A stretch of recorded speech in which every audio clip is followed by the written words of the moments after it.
he just say? He said there's a storm coming in. I know.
We know the race is not to the swift, nor the battle to the strong. Do you not think an angel rides in the whirlwind and directs this storm? This work continues. The story goes on. And an angel still rides in the whirlwind and directs this storm. Maybe it's the calm before the storm. What's the storm? Could be the calm before the storm. What storm, Mr. President? You'll find out. Revelation 6. And I saw when the Lamb opened one of the seals. Remember, John was shown the vision of somebody holding a book with 7 seals. And in that culture, they would take a drop of wax, put wax on something. You know, let's say you got a book, you want to make sure nobody tampers with it. You put wax on it, and the king would take his ring and put his seal in there. And they come and say, I want to see what's in there, and they break it. Well, he doesn't have the king's ring to make the right seal. So the seal was a way of documenting that it hadn't been tampered with. And so John said, who's worthy to open the book and to open these seals? And the Lamb opened one of the seals, which is obviously Jesus Christ. And I heard, as it were, the noise of thunder. One of the 4 beasts saying, come and see. And I saw, and behold, a white horse. And he that sat on him had a bow, and a crown was given unto him, and he went forth conquering and to conquer. The scholars have argued about this verse for a long time. What does this mean? I believe this is the first of the 7 seals that take place during the time that we are here. We are raptured out, we'll see later in this evening, at verse 12, when the sun and the moon go dark. We're here for the first 5 seals. I used to teach we get raptured out before any of this happens. No, not true. So the first, a white horse, a bow, and a crown was given unto him. Best interpretation I've heard of this is he's got a bow but no arrows, and he comes, hey, I'm coming to bring peace. See, I'm unarmed. I'm going to bring peace on earth. And he went forth conquering and to conquer. He's going to use diplomacy to try to get treaties and make a covenant. A bow but no arrows. Seems to be the best interpretation of that. And when he opened the second seal, I heard the second beast say, come and see. And there went out another horse that was red, and power was given unto him that sat thereon to take peace from the earth. There's going to be a short time of peace and tranquility, and everybody's going to think, wow, this is great. We got a treaty and nobody's fighting. And then it all disappears and vaporizes. and that they should kill one another. And there was given unto him a great sword. There are going to be wars break out all over the planet. You're going to see the economy crash, I suspect, and people will be fighting over everything. I'll show you one in a minute. When he'd opened the third seal, I heard the third beast say, Come and see. And I beheld, and lo, a black horse. And he that sat on him had a pair of balances in his hand. This is balances, to weigh something. Okay? A black horse, and he had balances in his hand. And I heard a voice in the midst of the four beasts say, A measure of wheat for a penny, and 3 measures of barley for a penny, and see thou hurt not the oil and the wine. Well, what on earth does this mean? A measure of wheat. A measure of wheat. A measure is approximately 1 quart. A quart of wheat for a penny. Well, what's that mean? Price of wheat is $5.42 a bushel right now for a bushel of wheat. Let's see, there are 32 quarts in a bushel. So today, a quart of wheat costs about, 17 cents. Watch this carefully. A measure of wheat for a penny. A quart of wheat. In Matthew 20, Jesus tells the story about the guy who sent out the laborers into his vineyard to get, help him pick the crop. These would be the common guys sitting around the labor pool hoping somebody hires them that day. They would be the minimum wage laborers. He wanted to hire laborers to his vineyard. And when he agreed with the laborers for a penny a day, he sent them into the vineyard. Oh, so a penny is considered a day's wages for an average minimum wage person. Well, here's the minimum wage in different states. There's no minimum wage in Alabama. There's no minimum wage in New Hampshire, Alabama, Louisiana, Mississippi, South Carolina, or Tennessee. But let's take an average and say minimum wage for a non-skilled laborer is about $70 a day. Let's say it's going to work an 8-hour day and he gets 8 1/4 an hour or something like that, okay? So if a measure of wheat, if a quart of wheat went to $70, now it is 17 cents. Wheat is currently $5.40 a bushel. 32 quarts in a bushel, so wheat's about 17 cents a quart. It'll be $70 a quart, or $2,240 a bushel, 415 times what it is today. If wheat went up 415 times more than it is today, I think that's a verse telling us there's going to be famine and the price of food is going to go through the roof. We'll see. And when he'd opened the fourth seal, I heard the voice of the fourth beast say, Come and see. And I looked, and behold, a pale horse. And his name that sat on him was Death, and hell followed with him. And power was given unto them over the fourth part of the earth to kill with sword, with hunger, with death, and with beasts of the earth. God formed the earth to be inhabited. That's why he made it. He wants there to be lots of people. And he wants there to be lots of people at his coronation when we can all be singing praises to him. But we got some people who hate God, like Jacques Cousteau, who said in order to stabilize world population, we have to eliminate 350,000 people a day. Okay, Jacques, you go first. Ted Turner, CNN, the Communist News Network, said a total world population of 250 million, 95% decline. Whoa, okay, Ted, you go next. And take your ex-wife Hanoi Jane with you, okay? You can both go next, okay? Eric Pianka said at University of Texas at Arlington, he said we need to use Ebola or something like that, airborne disease, to eliminate 90% of the world's population. Paul Ehrlich said we need to cut the world population and redistribute the resources. Oh, what does that mean? Communism 101, let's kill this guy and take his stuff for me. Redistribute the resources, that's code. Okay, Paul, you go ahead and kill yourself, all right? United Nations said we need to reduce the population of the world. Okay, you all get off anytime you want. The goal of the New World Order, folks, is to reduce the population to 500 million. Now, they don't know, but actually, it's Satan getting them to think that way. And once they do the dirty work for the devil to get down to 500 million, he's going to finish them off too. Charles Wooster, Environmental Defense Fund. People are the cause of all the problems. We need to get rid of some of them. Okay, Charlie, get off anytime you want. Right? Bill Clinton signed the Biodiversity Treaty. He said we must reduce the Earth's population to 1 billion or reduce the standard of living to an agrarian peasant status. Okay, Bill, why don't you go next? They've already got the United States divided up into regions where you're not allowed to go. Let's see. No humans allowed in the red areas because we're harming the planet. I see, okay. Peter Singer, Princeton University. He said, Christianity is our foe. If animal rights is to succeed, we must destroy the Judeo-Christian religious tradition. Peter Singer is trying to push for abortions after the baby's born. You got 28 days to decide if you want to keep it. Go next, Peter. BioEdge, after birth abortion. That's what they're pushing for. Greg said from Rockefeller Foundation, the world has cancer. The cancer is man. Got to kill off the people. Alan, you go next, okay? Prince Philip, husband of Queen Elizabeth. Philip said, if I could be reincarnated, I would wish to return to Earth as a killer virus to lower human population levels. Okay, Philip, you go next. Engineered extinction.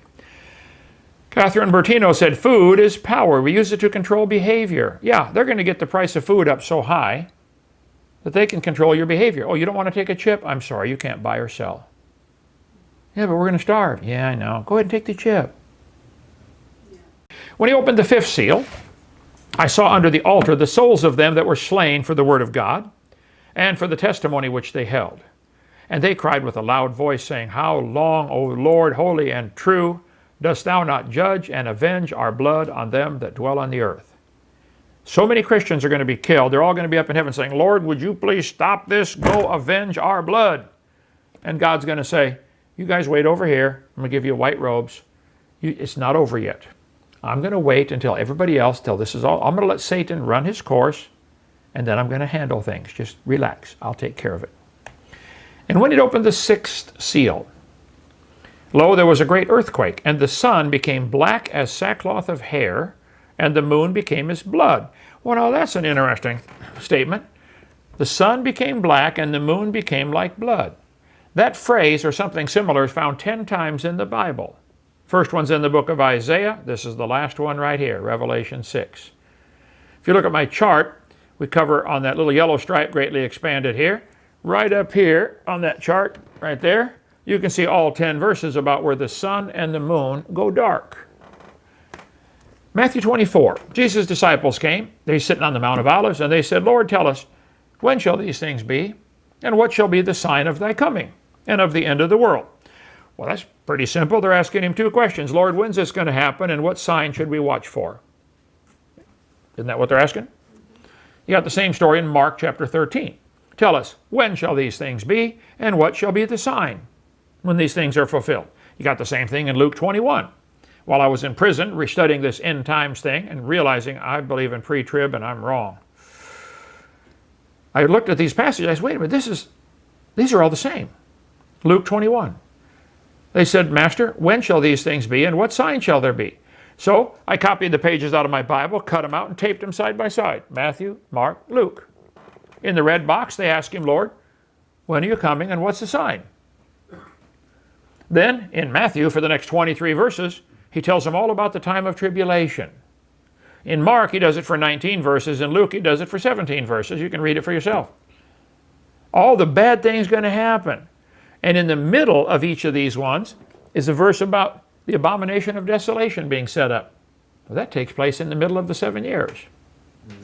And at the end of each of these passages, down here at the bottom, right there, and right there, and right there, the yellow part, he says, well, let's see, I'll read it in Matthew first. Matthew 24. Immediately after the tribulation of those days, shall the sun be darkened, and the moon shall not give her light. Whoa. And then shall appear the sign of the Son of Man in heaven, and they shall see the Son of Man coming in the clouds. Isn't that what Jesus' disciples heard when he went up in the cloud? The angel said, hey guys, he went up in a cloud, he's coming back the same way. Yes. Aren't all the Christians looking for Jesus coming in the clouds, blow the trumpet and all that stuff, you know? Mm-hmm. And he shall send his angels, and they shall gather together his elect. Matthew 24. In Mark 13. In those days, after the tribulation, the sun shall be darkened, and the moon shall not give her light. And then shall they see the Son of Man coming in the clouds. And then shall he send his angels and gather together his elect. And talks about the trumpet and all that stuff. You can read those verses. So, the sun and the moon going dark is the sign. They asked him, Lord, when are you coming and what's the sign? He says, guys, I'm coming after the tribulation when the sun and the moon go dark. So if you want to spot when the rapture takes place in the book of Revelation, we just read it. Revelation 6:12. Which means we're here for Revelation 6:1 through 11. We're here when a fourth of the world gets killed. We're here when their animals go nuts. We're here when wars break out all over the place. Sun and the moon going dark is the sign. It's mentioned 10 times. After the tribulation, the sun and the moon go dark. Before the day of the Lord, the sun and the moon go dark. It's simple to put them together. Joel chapter 2. The sun shall be turned into darkness and the moon into blood before the great and terrible day of the Lord come. I was guilty for 42 years of confusing the day of the Lord and the day of Christ. They are not the same. The day of the Lord is the 1,000-year period. It has two parts to it, a time of great wrath and a time of great blessing.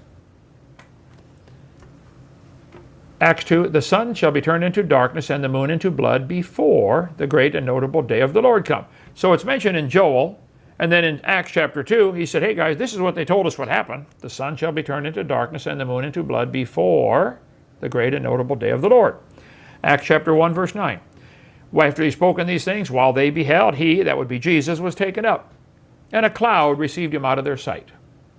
And while they looked steadfastly toward heaven, as he went up, 2 men stood by them in white apparel, probably angels, which said, Ye men of Galilee, why stand ye gazing up into heaven? This same Jesus, which is taken up from you into heaven, shall so come in like manner as you've seen him go into heaven. He went up in a cloud, he's coming back in a cloud. So the sequence is very simple. There's a time of tribulation, then the sun and the moon go dark, and we are raptured out right there.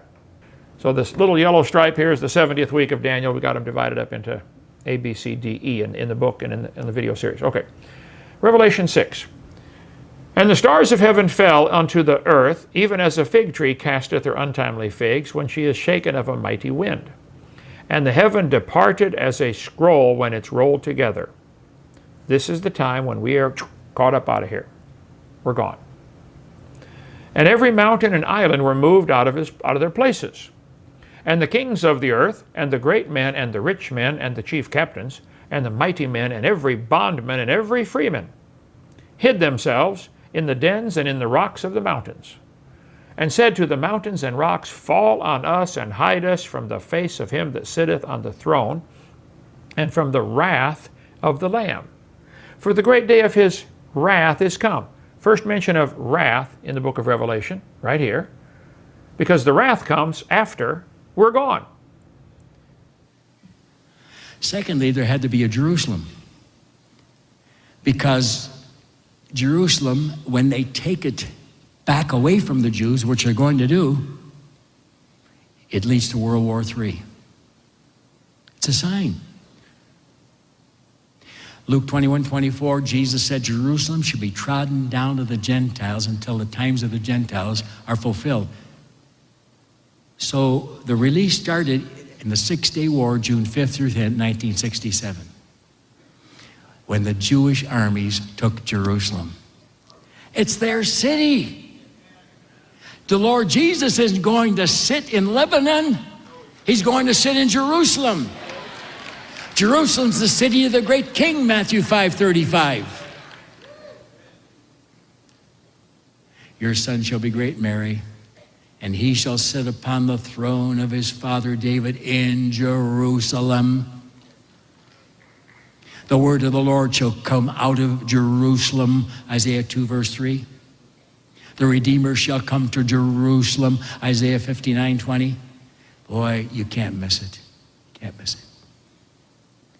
And because they're going to attack Israel, and because they're going to come to get Jerusalem back in Zechariah 14 verse 2, there had to be a Jerusalem. Never for 2,553 years. 2,534 for Israel being a nation, 2,553 for Jerusalem being captured by the people who raised the flag and said, we are Israel. They're here, folks. You can't get around those kind of signs. You can get around wars and rumors of wars, and you can get along saying, oh, he won't come. We've always had earthquakes. But the first generation in the history of the world has seen Israel become a nation and Jerusalem captured by the Jew, because that's where their Messiah and our Christ is coming. The third sign is that there had to be a European Union. Revelation 17:10 proves that there are going to be 7 world kingdoms. There are 7 kings. 5 are fallen, 1 is, and 1 is yet to come. The 5 who were fallen: Egypt, Assyria, Babylon, Medo-Persia, and Greece. The one that was, when John wrote it, Rome. The one that is still to come, the revived Roman Empire. It's here. It started with Benelux in 1948. Belgium, Holland, and Luxembourg were the first 3. Then in 1957, we had Italy, France, and Germany joined for number 6.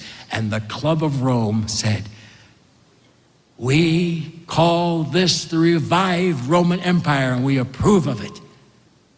That had never happened in the history of the world. You've lived to see it.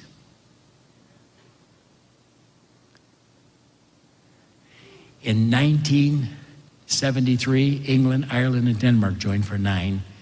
In 1981, Greece became number 10. Now, in Daniel chapter 7, verses 7, 8, 20, 24, Revelation 12, 3, Revelation 13, 1, and Revelation 17, verses 3, 7, 12, and 16, it says there will be 10 when Jesus comes. But it's to be a world empire. Right now, there are only 27. It passed 10. Were we wrong? I had studied everyone else, and I think most of us preached the same thing that someone 100 years ago wrote. Now get ready for the biggest shock ever. There are 7 world organizations, and they've been in existence beginning 200 years ago. They were all working for the new world order, the one world government. It's here. That's one of the signs that would be in full blast when we're gone. Whew. Don't get discouraged now. It's a comforting hope. 1 Thessalonians 4:18, it's a blessed hope, Titus 2:13. It's a purifying hope, 1 John 3:2. But it's here. Now, 4 months ago, the Holy Spirit awakened me early in the morning, and he showed me what was going on. This isn't just 10 nations. Listen to the 7 groups who've been trying to create this new world order: the Illuminati, the Bilderbergs, the Council of Foreign Relations, the Trilateral Commission, the Club of Rome, the United Nations, and the New Age movement. I can go back on video number 1, get it, and I got 1 solid hour of history proving this is not a conspiracy theory. This is what's happening. Men for the last 200 years have been talking about the New World Order, one world government.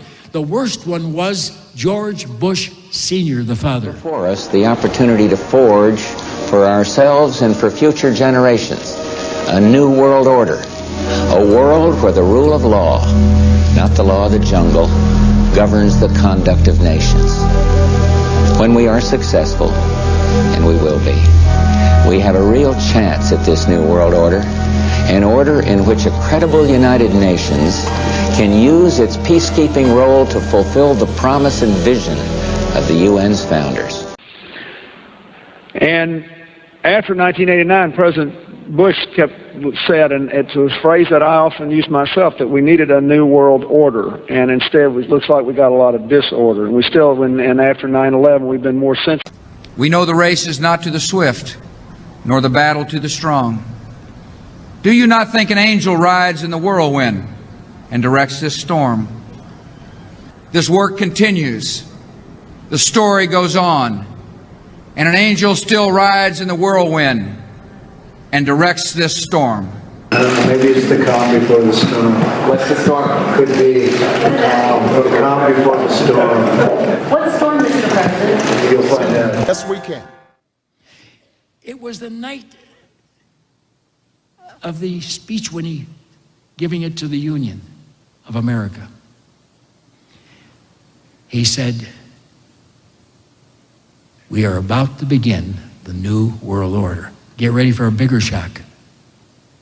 The communist Gorbachev and Bush ran around in all this universities, and they coined the term, the new world order. This is Democratic, this is Republican, it's everything. These are sinister, demonic organizations that have been working for a one world government. Now get ready for the real shock. The European Union, with 27 nations, so it can't just be 10, has just divided the 27 groups into a 10-nation federation. But that's not it. They say we are going to control the whole world, 247 nations. And thank God Rexel and I are preaching to all 247 every week now.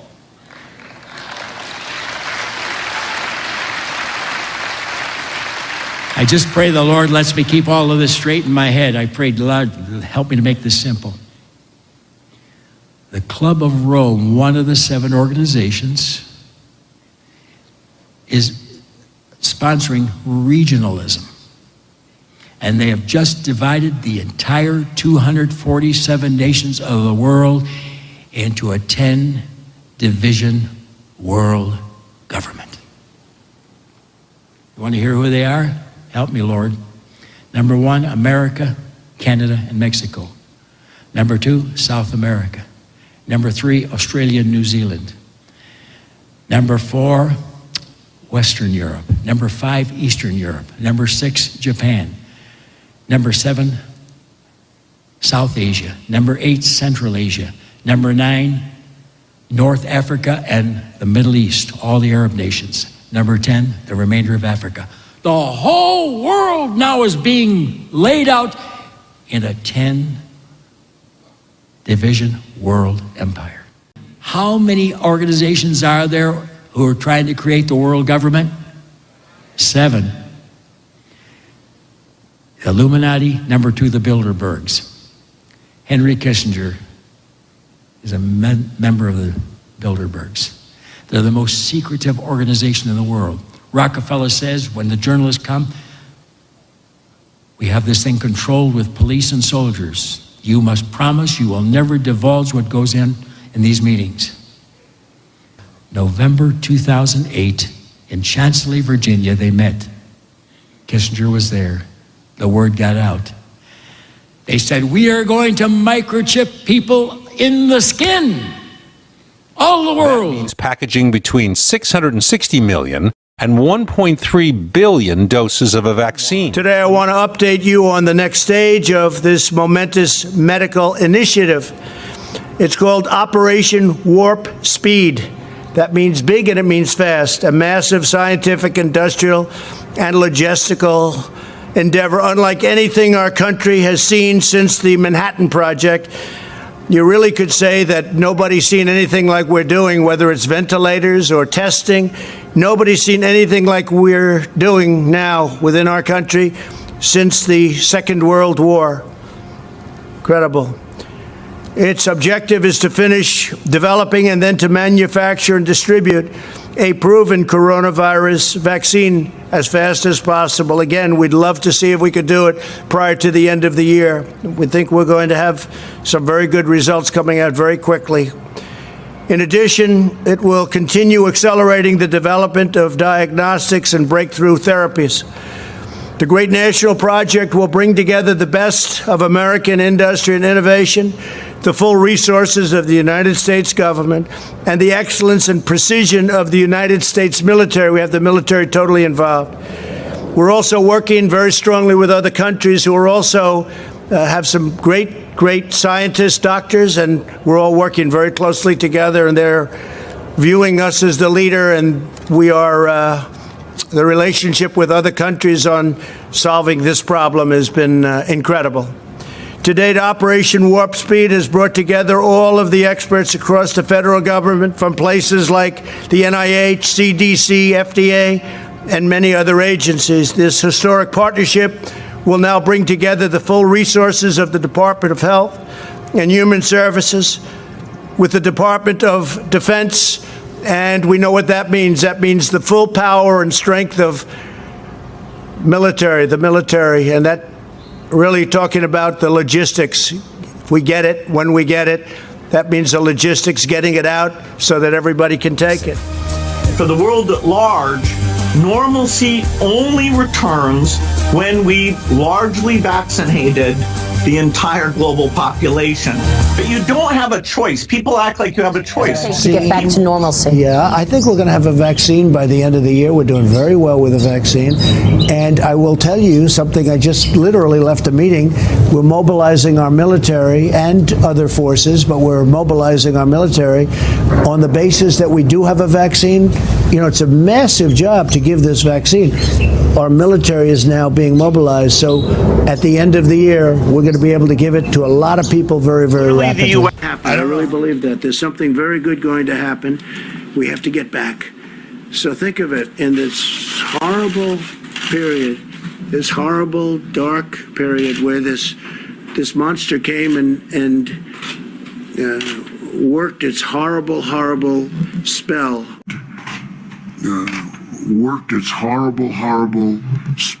Over the world, 184 countries as of this morning. 184 countries. For years, Congress has required biometric entry-exit visa tracking systems. In my administration, we will ensure that this system is in place. And I will tell you, it will be on land, it will be on sea, it will be in air. We will have a proper tracking system. One issue that has come up is once you do have a vaccine, how do you properly distribute it? How do you get it out quickly to millions? Well, when we have the vaccine, we have the military all lined up, and the military is going to be doing it in a very powerful manner. These are people that don't usually do vaccines. They do soldiers, and they do lots of other things that, frankly, are more difficult. But we have our general, and logistically, he's... Iran is going to join with Russia. Persia. Do you know what Ahmadinejad just did? He said, we will not allow anyone to call it Iran in the future. You must call it the Gulf. You must call it Persia. We are Persians. Well, Persia joins with Russia, Ezekiel 38:5, for the war because they divided Jerusalem, gave it to the Palestinians. Big mistake. You're listening? Get this in your heart. If I could take all 6 of these signs, I could show you where they all talk about it being the final signs. For instance, the European Union and the mark of the beast, Daniel 2:28. As he stands before Nebuchadnezzar, explains what's coming through this beast, the image of the beast. He said, oh, Nebuchadnezzar, you want me to interpret your dream? How fortunate you are. God has chosen you to see what's coming for the latter days. Latter days, that was written 2,500 years ago. And he talks about what's happening right now, then. The war with Russia and China, Ezekiel 38:8-16, is the war of the latter years and the latter days. What? Does that sound like final things? The Bible teaches that Russia is going to move. It's the war of the latter years and the latter days. Who's involved? Verse 1 of Ezekiel 38. The word of the Lord came unto me, saying, Son of man, set your face against Gog, the land of Magog, the chief prince of Meshech and Tubal, and prophesy against him. Gog is the end-time ruler, could probably be Putin. Medvedev isn't going to hang around very long. You better believe it. Putin's just been waiting in the wings. And Magog is the name for the Scythians who populated Russia centuries ago. And the Greeks call them Magog or Magogites. Meshech is originally the name of Moscow today. Meshech, Mosach, Moscoti, Muscovy, and now Moscow. Tubal, go home and look on a map tonight, is southwest of Siberia. It's spelled Tobolsk because it's the Russian spelling with an SK on it. All these cities are in Russia right now. What a war it's going to be. Chapter 39, verse 1. The word of the Lord came unto me, saying, Son of man, set thy face against Gog, the land of Magog, the Russian prince of Moscow and Tobolsk. Turn them back. I'll leave but a sixth part of thee. 5/6 of their armies are going to fall. It's going to take 7 months of every available man in Israel burying the bodies. Ezekiel 38:12. But there's going to be an Arab federation with him. Daniel 11:40, Egypt. Isaiah 17:1, Syria. This prophecy has never been fulfilled yet in Isaiah 17:1. When they try to come against Israel, it says, Damascus shall become a pile of rubble. They better quit monkeying with God's people. Ezekiel 38, verses 5-7 is Persia, Iran and Iraq, Ethiopia, Libya. In the Hebrew, for the Old Testament, it was written in Hebrew, it's Cush and Put. That's Ethiopia, Libya, Algeria, all those countries, Morocco, Tunisia, parts of Africa where the Muslims live. It's going to be world war. In Psalm 83, verses 5-7, it mentions Lebanon and Jordan and Hagar's 12 different tribes that came through her. Isaac was through his wife Sarah. 12 tribes there. It's the whole Arab world united with Russia, but Joel 2 verse 3 says, a fire devours before them, atomic warfare. They're pushed back to Siberia, verse 20. The only place in the world that fits Joel 2:20, bounded with 2 oceans, is Siberia and Russia. And as they're pushed back, the prophet says, I see signs in the heavens, blood, fire, pillars of smoke, nuclear warfare. They are building the most powerful atomic weaponry now in the history of this country called Russia. They're getting ready. It has to be. Do you believe the book? Gog, Magog, Meshech, Tubal, Rosh, Russia. Hebrew word there is Rosh, Russia, Greek, Russia, English. What a day to be alive. But they lose. Now, the Shanghai Agreement with China is that they will work with Russia. They have agreed to work together for the future. Revelation 16:12. The kings of the east, the kings of the sun rising, oriental hordes come down.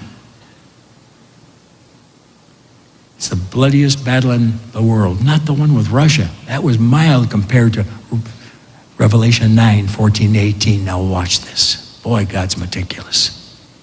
Loose the 4 angels bound in the great river Euphrates. Do you know where the Euphrates is? That's where your boys are stationed right now, fighting Iran and Afghanistan. That's where it starts. Because they divided Jerusalem soon. And he says, these wicked angels that come upon the men of these nations I mentioned a moment ago, under Russia, now under China, slay a third part of mankind by fire, smoke, and brimstone. Atomic warfare. You say it's going to happen? Psalm 97:3, Isaiah 66:15, Ezekiel 20:47, Ezekiel 39:6, Joel 2 verses 3 and 30, Zephaniah 1:18, Malachi 4:1, all atomic warfare. God can't lie. Folks, do you see where we are tonight? All right, let me give it one more swing here. All the signs were meaningless for hundreds of years until we had the Big six.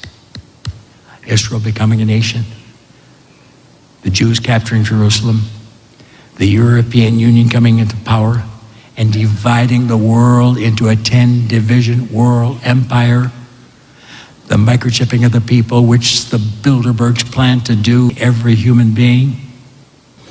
But wait a minute, the final sign is now in progress. Nothing else has to happen. The new world order, the 10-division world empire.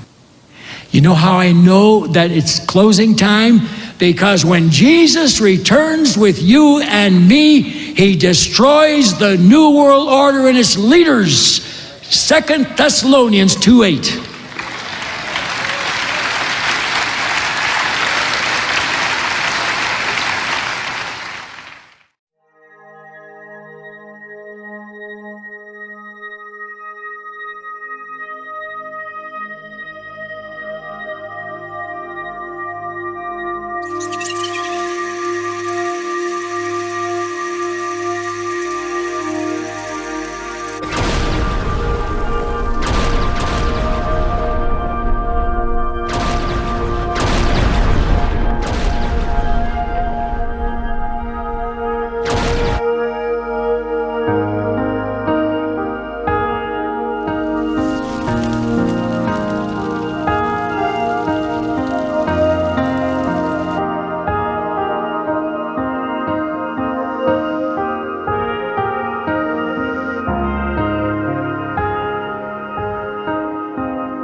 What did he just say?